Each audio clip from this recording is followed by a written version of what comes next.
فرمونشو اون بنده خود من شغل اصلی مثلا 5 سال نگهبان. زعفران کائنات مشهد.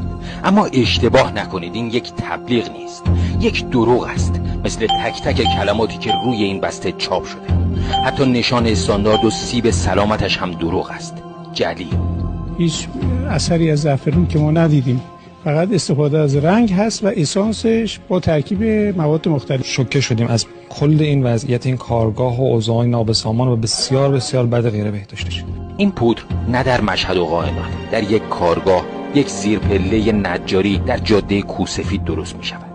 کف کارگاه پر است از این پودرهای زعفران. هستش که تو اونجا ماده اولیه شو دیدیم، با رنگ تارتارازین قاطی میکنن و به اسم زعفرون فروخته میشه. بشکه ها و پلاستیک های ته کارگاه میگوید خیلی وقت از کارشان این بوده، شاید بیشتر از 1 سال.